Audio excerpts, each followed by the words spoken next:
Hello friends, welcome back to my channel. घर का काम हो या किचन का काम हो, हमें किसी न किसी काम में परेशानी का सामना तो करना ही पड़ता है। लेकिन हम अपने कामों को कुछ टिप्स और हैक्स के थ्रू करें तो यही काम चुटकियों में और आसानी से हो जाते हैं। तो चलिए स्टार्ट करते हैं आज की वीडियो। ये जो मिठाई के छोटे डब्बे होते हैं, हम क्या करते हैं, मिठाई को तो खा लेते हैं लेकिन इन्हें बेकार समझ के फेंक देते हैं। लेकिन मैंने सोचा कि क्यों ना इनसे कुछ बनाया जाए। तो चलिए मैं बताती हूँ कि मैंने इनसे क्या बनाया है। सबसे पहले हमने क्या करना है कि डब्बे के इस ऊपरी वाले हिस्से को काट लेना है। यानी कि हमने फालतू वाले पूरे हिस्से को काट लेना है। देखिए जिस तरीके से मैं काट रही हूँ आपको भी उसी तरीके से पूरा काट लेना है। और फिर काटने के बाद हमने क्या करना है कि इसके अंदर इसको ऐसे डाल लेना है। हमारे पास जितने भी मिठाई के डब्बे हैं हमने सबको इस तरह से तैयार कर लेना है। मेरे पास ऐसे 3 ही डब्बे थे तो देखिए मैंने सबको तैयार कर लिया है।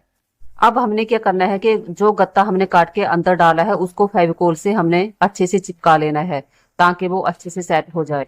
इसी तरीके से हमने सबको तैयार कर लेना है। फिर इसके बाद हमने क्या करना है कि कोई पेपर लेना है और पेपर से हमने इसको पूरा कवर कर लेना है। देखिए जिस तरीके से मैंने कवर किया है आपको भी उसी तरीके से कवर कर लेना है। मैंने यहाँ पर सिंपल पेपर का यूज किया है, आप चाहें तो यहाँ पे दूसरा कलर पेपर भी लगा सकते हो। तो देखिए मैंने इसको चिपका के तैयार कर लिया है। और फिर अब हमने क्या करना है कि एक कैंची लेनी है और इस पेपर को हमने ऐसे काट लेना है और फिर इस पेपर को हमने अंदर की तरफ इस तरह से मोड़ लेना है और फिर फेविकोल से हमने इसको अच्छे से चिपका लेना है। फ्रेंड्स आप कमेंट करके बताना कि आप इन डब्बों का यूज करते हो या कचरे में फेंक देते हो। अगर यूज करते हो तो बताना कि आपने क्या बनाया है। तो देखिए मैंने इसको तैयार कर लिया है। इसी तरह से हमने सबको तैयार कर लेना है। तो देखिए मेरे पास जितने थे मैंने सबको तैयार कर लिया है।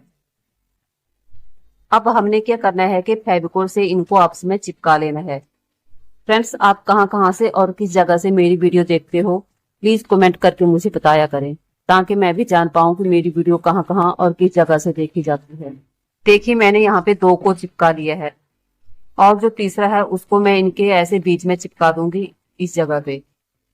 आप चाहें तो इसको लंबा भी बना सकते हैं लेकिन मैंने इसको बीच में चिपकाया क्योंकि ये देखने में इस तरीके से थोड़ा अच्छा भी लगेगा। तो देखिए इस तरह से हमारा ऑर्गेनाइजर बनकर तैयार है। अब इसको यूज हमने कैसे करना है, देखिए हम इसमें अपने मेकअप का सामान डाल के रख सकते हैं। हम इसमें अपनी चूड़ियां और जो हमारी क्लिप वगैरह होते हैं हम उनको इसमें डाल के रख सकते हैं।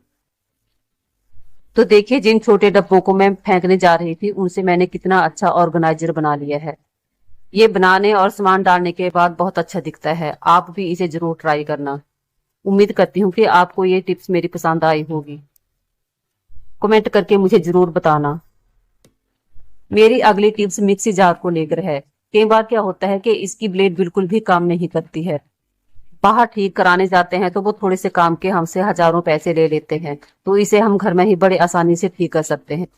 हमने क्या करना है कि फॉइल पेपर ले लेना है और उसकी फिर बॉल सी बना लेनी है। देखिए जिस तरीके से मैं बॉल सी बना रही हूँ आपको भी उसी तरीके से 5 या 7 बॉलें बना लेनी है। और फिर हमने क्या करना है कि इन बॉलों को मिक्सी के जार के अंदर डाल देना है। मेरे पास वेस्ट फॉइल पेपर पड़ा हुआ था तो मैं उसका यूज कर रही हूँ। अगर आपके पास भी है तो आप उसका यूज कर सकते हैं।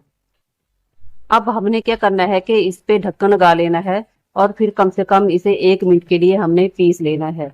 तो चलिए मैं आपको पीसने के बाद दिखाती हूँ। तो देखिए मैंने कम से कम 1 मिनट के लिए इसे पीस लिया है और ये देखिए कितने अच्छे से बारीक हो गया है। अब हमारी ब्लेड जो है वो बिल्कुल अच्छे से शार्प हो गई है। तो इस तरीके के यूज से आप भी अपनी ब्लेड को शार्प कर सकते हो। उम्मीद करती हूँ कि ये टिप्स आपको पसंद आई होगी।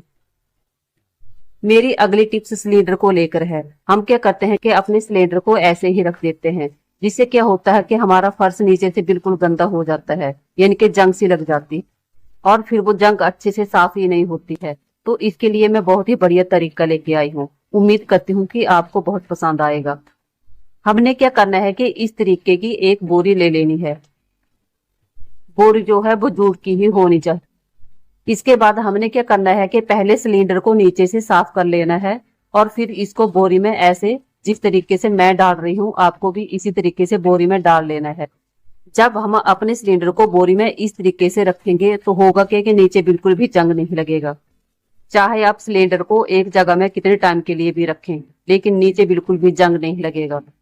अब सिलेंडर को तो हमने तैयार कर लिया है, लेकिन इसको इसकी जगह में रखने के बाद ये थोड़ा अच्छा भी दिखे, तो इसके लिए हमने कुछ करना है। तो चलिए मैं आपको बताती हूँ कि मैंने क्या किया है। मेरे पास ये पुरानी प्लेट पड़ी हुई थी, ये खराब हो गई है, तो मैं इसका यूज कर रही हूँ। अगर आपके पास भी ऐसी कोई प्लेट है तो आप उसका यूज कर सकते हैं, नहीं तो आप यहाँ पे कार्डबोर्ड का यूज भी कर सकते हैं। तो देखिए मैंने प्लेट को सिलेंडर के ऊपर रख दिया है। अब हमने क्या करना है कि हमारे पास ऐसे फूल तो पड़े ही होते हैं, तो हमने इन फूलों को प्लेट के ऊपर ऐसे रख देना है। तो देखिए अब हमारा सिलेंडर जो है कितना सुंदर दिख रहा है, लग ही नहीं रहा है कि ये सिलेंडर है। तो इस तरह से आप भी अपने सिलेंडर को रख सकते हैं। मेरा अगला टिप्स जो है वो है मसाले के खाली पैकेटों को लेकर। हम क्या करते हैं कि मसालों को यूज कर लेते हैं और इनको फेंक देते हैं, लेकिन मैंने इनका क्या बनाया, चलिए मैं आपको बताती हूँ। हमने क्या करना है कि हमारे पास जितने भी पैकेट है हमने सबको ऐसे आपस में ज्वाइंट कर लेना है। देखिए मैंने एक तरफ 3 कर लिए हैं और फिर 3 के साथ एक एक साइड में ज्वाइंट कर लिया है। इसी तरीके से आपको भी ज्वाइंट कर लेना है, ये देखिए इस तरीके से। और फिर हमने क्या करना है कि कोई अच्छा सा कलर पेपर ले लेना है और इसको फिर कवर कर लेना है। आप चाहे तो प्लेन पेपर भी यूज कर सकते हो। तो देखिए मैंने इसको कवर कर लिया है, इसी तरीके से आपको भी कवर कर लेना है। तो अब हमने क्या करना है कि ऊपर वाली साइड को भी अच्छे से कवर कर लेना है। देखिए हमने पेपर जो बचा है उसको अंदर की तरफ ऐसे मोड़ लेना है और फिर मैंने यहाँ पे टेप का यूज किया है, तो आप भी यहाँ पे टेप का यूज कर सकते हो। इस तरह टेप से हमने इसको अच्छे से कवर कर लेना है। आप चाहें तो टेप की जगह पे पेपर भी यूज कर सकते हो, लेकिन मैंने यहाँ पे टेप का यूज किया है।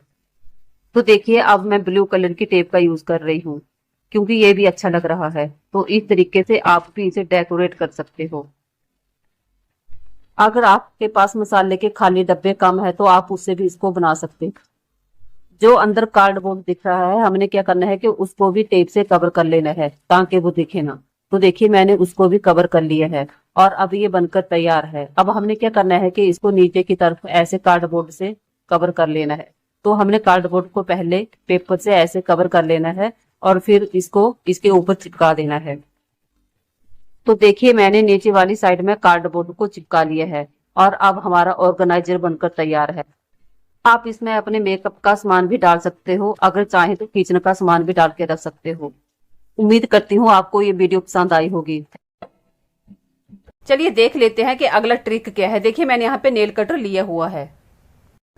हम जब भी नाखून काटते हैं या तो एक जगह में बैठकर काटना पड़ते हैं या फिर बाहर जाना पड़ता है, लेकिन मैं एक बहुत बढ़िया ट्रिक लेके आई हूँ जिससे आप कहीं भी अपने नाखून खड़े होकर या कहीं भी बैठकर काट सकते हैं।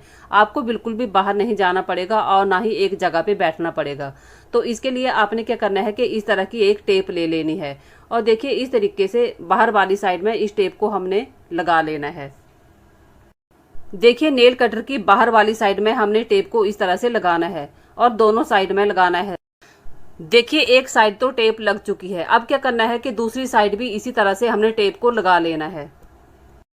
कई बार बच्चे बिस्तर पर बैठकर या सोफा पर बैठकर या कहीं भी बैठकर नाखून काटने लग जाते हैं और क्या होता है कि नाखून नीचे गिर जाते हैं, लेकिन इस तरीके से बच्चे कहीं भी बैठकर नाखून काटें बिल्कुल भी नीचे नहीं गिरेंगे। तो देखिए इस तरह से दोनों साइड में हमने नेल कटर पर टेप को लगा लेना है। तो देखिए नाखून काटने की भी टेंशन खत्म, कहीं भी नाखून काटे बिल्कुल भी नीचे नहीं गिरेंगे। ये देखिए नेल कटर पूरा पैक हो गया है। अब देखिए मैं आपको अपने ही नाखून काट कर बताती हूँ। अब बच्चे भी बड़े आराम से अपने नाखून कहीं भी बैठकर काट सकते हैं। देखिए मैंने अपने नाखूनों को काट लिया है और आप देख सकते हो कि बिस्तर पर एक भी नाखून नीचे नहीं गिरा है। नाखून नेल कटर के अंदर है। आपने क्या करना है कि नेल कटर को डस्टबिन के अंदर झाड़ लेना है ताकि नाखून बाहर निकल जाए।